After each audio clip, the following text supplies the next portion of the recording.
How's it going, everybody? Welcome back to another episode of the Creators Process. As you know, my name is Jaden, and right next to me I have Ivana. How are you doing today? Good, how are you? Good, thank you. Well, thank you once again for taking the time to come onto the channel and inviting me into your lovely home. So thank you very much for that. I'm so happy to be here. Yeah, and I just have to say you look absolutely fabulous today. Thank you. Yeah. I just thought I'd throw in something casual. Oh, this is casual? Very casual. Very Yeah, I mean, for me this is casual. I love it. Well, representing, you know, I'll put her merch website in the description, so check it out. Yes, And, please do. yeah. Please do. Especially during these really hard times, we need to support each other through it. 100%. Absolutely. And so, for people at home who don't know what you do with yourself? I am a burlesque performer, I am a burlesque teacher, I am a fetish model, I'm a regular model, and I'm also a very successful OnlyFans owner, I suppose you could call it. So I do like a large range of arty things, and I suppose like if you were to like put a broad term to it all, you could say like content creator. I just create so much content. Yeah. So in a way, you don't like limit yourself to what you do, so you kind of don't just say, I'm going to stop here, I'm just going to try out these, yeah. Why would anyone stop at one thing? Yeah, I mean, it would be boring, wouldn't it? Yeah. Like, yeah, like I feel like, and that's why, you know, I've had people say, you know, even with my own work going, like, why do you do so much different things? And it's like, because if you stick to the same thing, it'll be boring. Yeah. Yeah, pretty much, it's just going to be boring. The limit does not exist in this situation. Yeah. Absolutely. And so how long ago did you start this artistic journey of yours? Probably about 3 years ago, or just over 3 years ago, I started the whole realm of what I do. Modeling I had been doing since a teenager, so I've been doing that for a long time, but I didn't really know why I was doing it, if that makes sense. So I sort of fell into the more like fetish stuff when I found burlesque, which was about 3.5 years ago. I was aware of burlesque as a young dancer and everything, but I didn't know that I wanted to do it necessarily. And so once I found it and found myself, I guess, it was just sort of like a steamrolly moment from there. Okay, so everything just rolled into place. Very much so, very much so. That's amazing. And so like with, so your full, your creative name is Evana De Lune, like, yeah, how did Evana you... De Lune. De Lune, sorry, that's Evana De Lune. Yes. I don't know why I thought there was an A, but you know. A lot of people do. I think it's, I think when you've got the A at the beginning, Evana, it kind of like, it's this moment, and I think we're so used to seeing the word Luna that I honestly get it all the time. I even get Evan. I get Evan, I get all sorts of names. It's Evana De Lune, that's right. Okay, all good. No, I definitely see the Ivana, but for some reason it's always, for me, Luna. Like I've had so many people say, no, it's Luna. It's Lune. But yeah. So how did you, like, as this stage persona, how did you come up with the persona? Yeah. So I needed to come up with a name because you sort of can't use your like real name. Yeah. That's important, but I don't really hide my real name as much. So my first legal name and my middle name, so it's Alana Eve, and I literally just flipped them, and so it's Ivana. So it's not hard for me to remember, it's not hard for me to adapt to. It was very much like, okay, this is just another version of me. And I also have a lot of history in sort of Wiccan culture and the occult and things like that. So De Lune wasn't hard for me to choose. I was, I think, on like Skype with a friend. Remember Skype? Oh yeah, I think I still use it. I was on Skype with a friend because she was in another country, and I was talking to her about how I wanted the moon to be a part of my name, and we were looking up all of the different languages, trying to find different words for it, and then French was a no-brainer, and so De Lune was just something that I chose because it just felt right. And I also like a 3-part name as well. So you look at people like Dita Von Teese and names like that with the 3-part. It's just classy. I love it. Yeah, it's like, well, you know, Miss Maple Rose. Yeah, that's it. Thing, exactly. And so do you like have a bit of a, because you said that, you know, you wanted something to do with the moon. Is it because of, do you have a fascination towards the moon, or is it like big something? fascination towards the moon? Yeah, so a lot of the magic that I practice, I mean, I haven't done any sort of magic anytime recently, but anything I ever did, I always did under moonlight, or I always just, I draw my power from the moon. I am a creature that only lives at night in terms of, okay, this is not really daytime, but but in terms of like, yeah, right? In terms of all of my art and things that I do, performing only happens at night. Yeah, okay, so, yeah. You know, the moon's out, I'm out.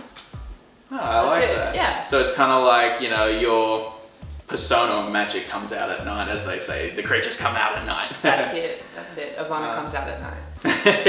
I love it. That's incredible. And so I guess, you know, as a performer, you know, someone who is performing, who's modeling for classes where, you know, obviously you're taking classes and all that sort of thing. Has it been something that you've always been comfortable with, or has it been something that you've had to learn to be comfortable with? Like, what has been the relationship with that? That's a great question. I'm not sure. I feel like when you're doing things like classically trained dancing and stuff like that, taking off clothes is not a part of the gig.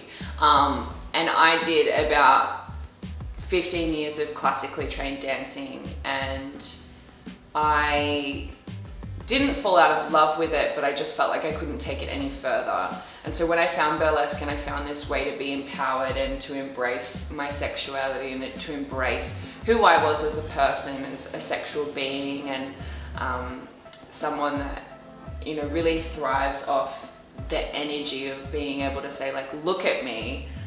Look at me. Yeah, look at me. I'm doing a thing. Like, enjoy it. I just think it felt quite natural. Yeah. To be able to take that next step to my dancing. Awesome. And so you really, in a way, you wanted to capture that aspect of yourself through your persona or your performance. Absolutely. Yeah. Absolutely. Just like bringing attention to the fact that sexuality and those sort of aspects are just so natural. Like it's natural to be a sexual person. It's inherent. Like we're all born to reproduce and die, like in a very dark way. Yeah, I mean, like, but literally, like those are like the two sort of aspects. It's like you live, you learn, and you have sex, and you move on. Like that's it. That's it. Yeah, that's it. And I love that you said that you want to create like that normality of it. You know, saying that it's normal. You know, and like I think that, you know, through my work, I always try and say that, you know, when I have people approaching me going like, you know, oh, you take your clothes off in front of people, it's like, you know, and it's like, but there's nothing sexual about it. Like, you know, when you look at it, what I do, like, where is the sexual aspect of it? You know, I know that there is artwork out there where, you know, as you said, you know, there's the fetish, there's the erotic, and all that sort of thing. But, you know, when it's the fine art, it's like, it's not meant to be, you know. Yeah, it's like, well, there's nothing wrong with having a naked body either. Oh, exactly. Like, you're born naked. Yeah. Like, you're born naked, and there's nothing wrong with being naked. Exactly. It's like we weren't born in, like, suits. You know, we didn't come out with... imagine that, just coming out, alright, I'm here. Just imagine that. Or just in a burlesque outfit, just like, I'm here. Well, don't tell anyone I was born naked, because that's how I was born. I was born in a burlesque outfit. Yes, that you heard it first, I've got it. Yeah, I was born in rhinestones. That's amazing. But I know what you mean, like, everything is sort of in the eye of the beholder, and also in the direction of the artist. So if the artist didn't intend for something to be sexual, and it includes nudity, who are you to interpret that this is inherently a sexual thing just because someone is naked? Well, that's it, you know. I think it's just a society thing as well, you know, trying to normalize that, you know, it's okay at the end of the day, you know, and I think that's you know, and I think for me, burlesque, I love that, you know, every time I've talked to a burlesque performer, such as yourself, it's like always amazing to hear that it's such an empowering thing for you to perform, you know. I think that's incredible. Like, and even I see it in the performances, and I still need to come and see one of your performances. I still need to do that, and I just see like just the empowerment, and you know, I think it's just very inspiring that you're able to do that, because like I think to myself, going, man, that's scary, like for me, like, because even though I model for classes of like 40 people, like for me to go on stage and to dance half naked, I just think, oh my gosh, that scares me. Yeah. And so I have a lot of respect for what you guys do. So it's absolutely amazing. Thank you. That's really nice. And no, it's okay. And I'll ask you, so when it comes to, you know, your performance base, like, so when it comes to creating a performances, how, I always like to ask, do you do the song first? Do you come up with the dance routine? What is your process of creating your performances? Yeah, that's a very in-depth question. A great question too. I would say I'm a very chaotic person when it comes to that. There is no one yes or no, right or wrong for me. It can be completely different every time. Sometimes I have a brief. So someone might come to me saying like, hey, I want you to make like a nerdy act for me, or like we have this event and I think you'd be perfect for it. Could you make an act like this? So that's a direction that can give you the inspiration, as you might literally need to fit in a box. Yeah. Or sometimes you hear a song and you're like, oh, I need to take my clothes off to that. Now I need to find clothes to take off to that. And then you need to make the dance and all of those things. So sometimes, I would say rarely I start with the costume first, but the costume is always in my head. So I always know, like, when I'm thinking about the music, where something will come off, or like where I might start to tease something, or I'll be like, okay, this could work here and this could work here. But usually for me, as someone with a dance history, I start with the music. Music is such a universal language of inspiration. So for me, it's probably music, maybe. Yeah. No, that's it. Yeah, that's it. That's fair enough. Like, I think, especially, and I said to when I was there with Laura for my first performance, like, I love that how you're able to sync yourself with the music, and it's just like you're flowing with it. And so, like, I can understand that the song would probably be the first thing, because, you know, once you pick the song, you then go with the dance, and then you figure out, okay, this could go, you know, I could do this to this part, and then, you know, when it stops, goes, like, you know, that sort of thing. Like, I can't dance, like, it's saving my life, but, you know, but that sort of thing, like, where you just, you know, you flow with the music as you go. And do you have a bit of a style of music that you like to dance to, or is it just something you just choose what feels right for you? I do definitely tend to sway more towards Latin styles of music. I really I really love Latin styles of music. When I started dancing and when I was younger, I did things like tap and jazz, which we often did a lot of Latin styles of dancing, and I always found them inspiring, seeing the way that like hips move and how romantic all of the styles of dance always felt for me. So I do love a Latin style, but I also love classical music. I love the classic music. Like, I like anything from the 50s is great too. Oh wow, yeah. So anything that's inspired by that. But then also I have like a bunch of stuff where I dance to like Doja Cat, and you know, anything that makes me feel happy or good, or you know, it makes me feel like, oh, this feels sexy, I love it. Like that kind of music, I will dance to it. That's amazing. Anything though, so. I think that's amazing. It shows that you're versatile. Like, you know, you're able to. Very versatile. Yeah. I know I can't do that with my hands. Sorry, it's not long enough. No, that's amazing. Like, as I said, I'm gonna have to come and see one of your performances. Yes. Like, you need to let me know when you're performing next. Tonight. Oh, where is it at? Bar Pigalle tonight. Awesome. All right, I might have to look into that. Yeah, sounds definitely. Just pop in and say, hey, how are we doing, everyone? Yeah. Nice. And so when it comes to, like, I'll ask you. So you do your performances. Sometimes you do. Oh, you do your modeling. You've done life drawing before. Like, yes. What is the is the process when you're coming up with like your photography shoots and all that? So is that pretty similar to when you're doing performances, or is it a photographer approaches you and, you know, like, what is the process of that? It depends on what it's for. So photography is different in the way that there's so many reasons that you might do modeling. Live drawing is very specific. I will get contacted for that, and I'll create something for that.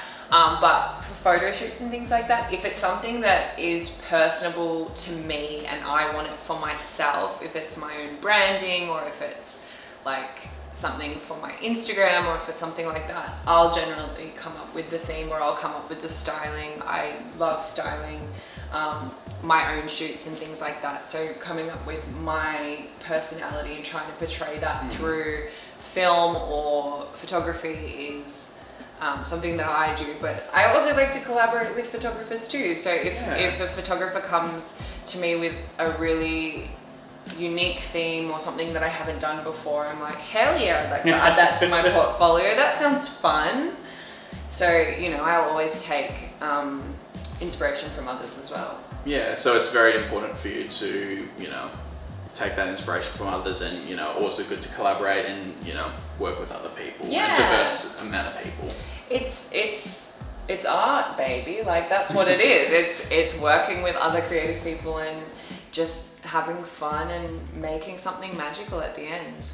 That's right? It. Yeah, that's it. That's art. That's amazing. And like, I'll ask you, because, you know, you say you do, so you do fetish and you do the OnlyFans and all that sort of thing. How is, so what is your, I guess, your process of that? Like, has it been a bit of a, like, I know that there was during lockdown last year, there was a lot of people going onto OnlyFans and all that sort of thing. Like, what was your process of you starting your OnlyFans and, you know, that side? Like, what was the... OnlyFans for me started in February last year, so that was before we locked down. So I feel like I got in there early, which was good. Yeah. Because it wasn't so much that stress of being like, okay, I've lost all of my income. What am I going to do? I was like, oh, okay, I already have this platform set up and I know what I'm doing here. I can just make it bigger and better. I also had this moment, which I really want to thank my partner Marcus for, because I had like the biggest breakdown in March last year where I was like, okay, everything is falling to pieces. I think, you know, a lot of artists probably went through this too. Everything is falling to pieces and I don't know what to do. And he said, lots of people will give up.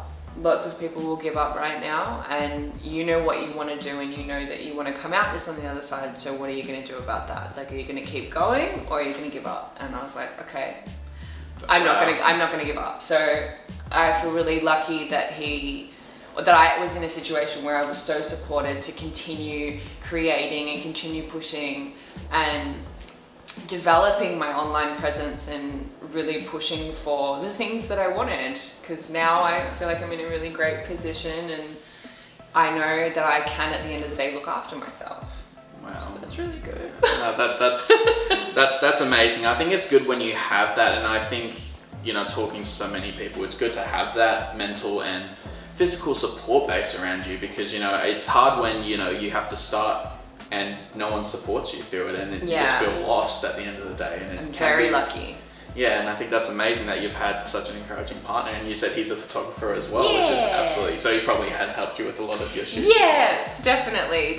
I did a lot more self-shooting last year though, so I feel like I learned a little bit more about photography just like playing inside by myself. But yeah, I'm so privileged and blessed to have at-home support.